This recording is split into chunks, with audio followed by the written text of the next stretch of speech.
Acheron might genuinely be one of the most tragic characters Honkai Star Rail has ever released. And I'm not just talking about her story, I'm talking about everything. Her lore, her symbolism, her themes of memory, identity, and death. Because if you've been playing since 2.1, you already know what Acheron used to represent. She instantly became a fan favorite, not just for her devastating and visually stunning combat, but for the emotional and existential weight she carries. She wasn't just strong, she was the unit. As the tide arrives, leading you back home.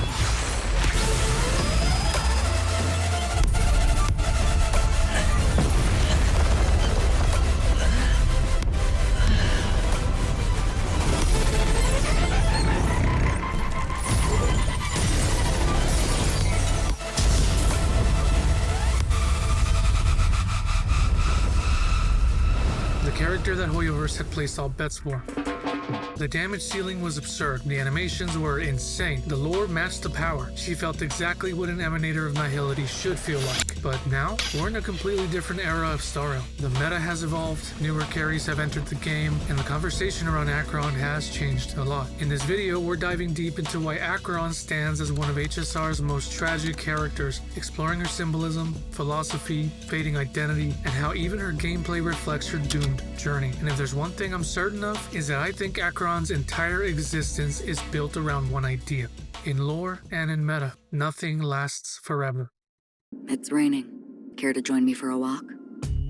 When Acheron first dropped in 2.1, she immediately felt different from every other DPS in the game.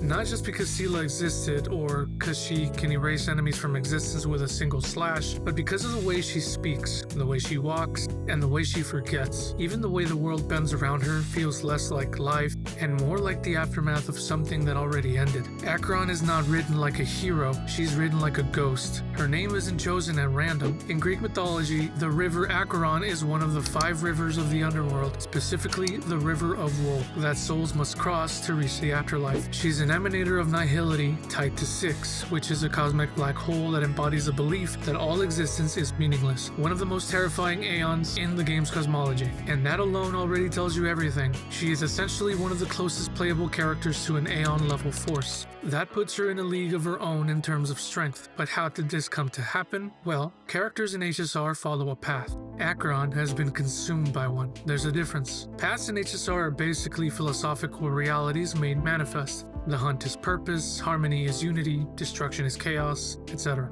But nihility is the belief that nothing ultimately matters. No meaning, no destiny, no grand answer, just emptiness. And Acheron didn't choose to align with that idea, she survived it. In her backstory, her world was essentially doomed long before she realized it. Her planet drifted into the shadow of 6, meaning its destruction was inevitable from the start. That's the first layer of tragedy. She fought for a world that was already dead. Imagine realizing everything you sacrificed for was doomed before the fight even began. That's not just sadness, that's existential horror. But her undying will was how she became an emanator. She survived 6 by resisting it, by looking into the abyss and choosing to stand. Acknowledging that life may have no inherent meaning, but chooses to act anyway, even if the victory isn't guaranteed. She fights because the fight itself matters. Her farewell message to the Trailblazer says it all. And I believe it will still bloom at the end of the nihility. So her connection to 6 and the path of nihility is more about confronting emptiness. Her purpose, her memory, her selfhood, meaning, everything around her feels unstable. And that's reflected in how she speaks. She often comes across detached, almost distant, like someone who is present physically but mentally somewhere else. That's intentional, like someone standing outside reality.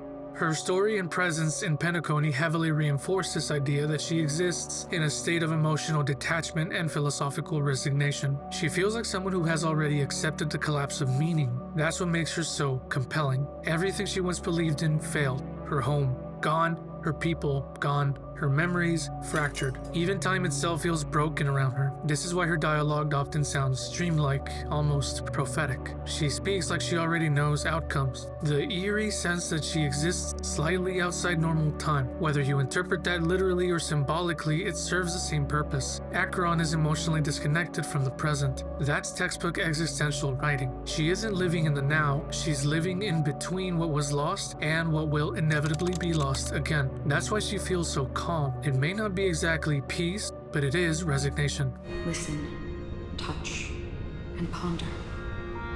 And therein lies the sensation. Cherish it, because that's what makes us exist. Such is the only answer humans can offer when facing the nihility. Here's the cruelest part of Acheron's curse. She's disappearing while still alive. Aside from her memory issues being her personality trait, they are the core of who she is. She forgets names, places, people, moments, directions. She's worse than Zorro, and in a game like HSR, memory is deeply tied to identity. Because think about it, what actually makes someone who they are?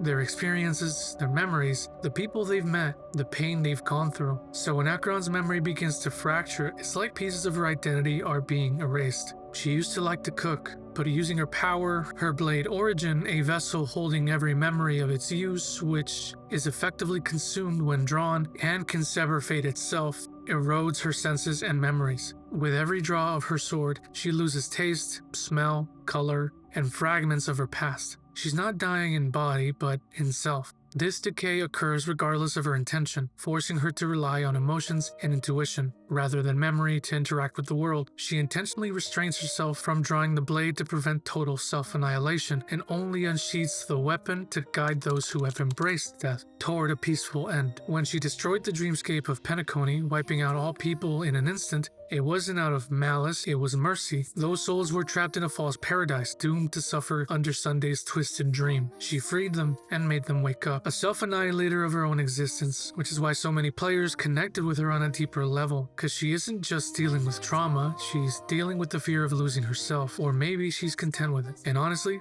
that's one of the strongest character themes HSR has ever done.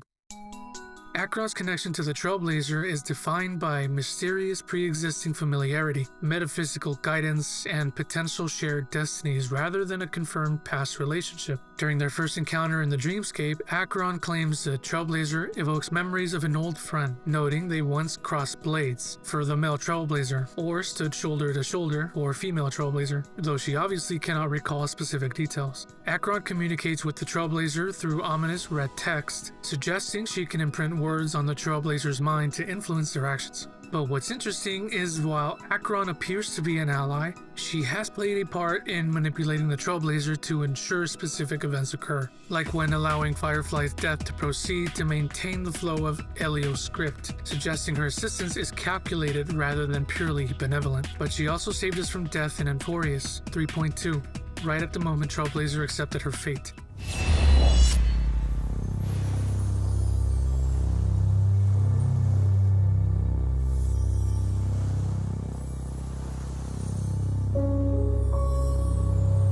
Is still perfectly whole, as if some kind of force is trying its best to keep it together.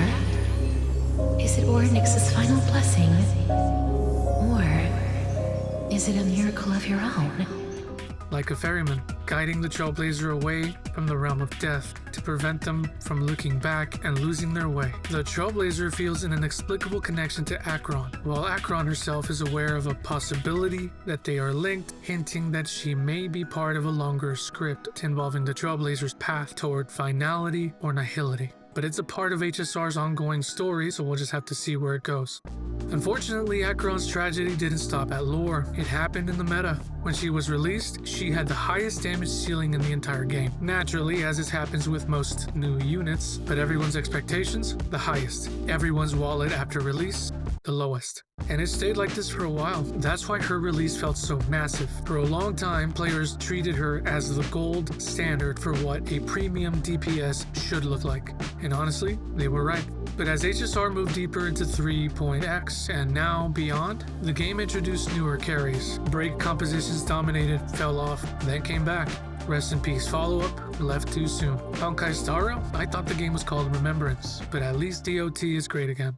As these archetypes rise, Acheron fades into oblivion, but with any hope she can one day receive a much-needed Nova Flare. Acheron is a philosophical anchor for HSR's deepest themes, meaning, memory, morality, and resistance. She knows the truth that everything ends. She fights so others don't have to, and in that, she becomes something greater than a hero. She becomes hope. in the shadow of nothingness. If you enjoyed this video, please like, comment, and subscribe. That tells the YouTube algorithm that you want to see more of this kind of content and lets me know that you want to see more. Appreciate you. Till the next one. Peace. All I see